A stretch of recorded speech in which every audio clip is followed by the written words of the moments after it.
National pledges to scrap 3 waters and deliver local water well. The National Party leader says a national government would scrap the 3 waters model and replace it with a sustainable system for drinking water, stormwater, and wastewater, which would remain in local control. Christopher Luxon said the current situation of failed pipes, wastage, and huge ratepayer bills could not continue, but the answer was not Labour's 3 waters scheme.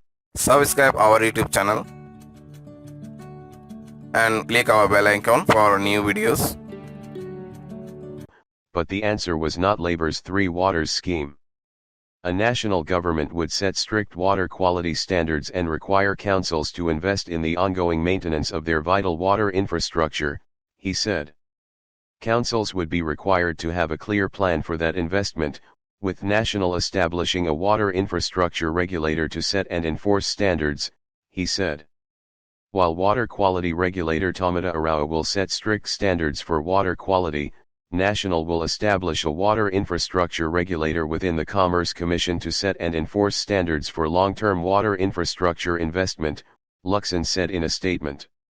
Councils will be required to ring-fence money for water infrastructure and not spend it on other services instead. National supported greater access for councils to long-term borrowing, he said. One way to improve access to borrowing would be for neighboring councils to form regional council-controlled organizations. Ultimately, it is up to the councils, but we would envisage it is likely a number of regional groups will emerge to deliver better water services, Luxon said. If councils could not come up with clear plans to deliver ongoing investment in water infrastructure, then the government would step in, Luxon said. Water assets would remain with the communities that paid for them, he said. The Prime Minister said today he will give the National Party the benefit of the doubt on its plan to replace the 3 waters policy. Chris Hipkins said he had not had a chance to closely examine National's plans yet. My understanding is that they're effectively arguing for the status quo, that's going to result in significantly higher rates for people. I'll give them the benefit of the doubt and have a look at their plan.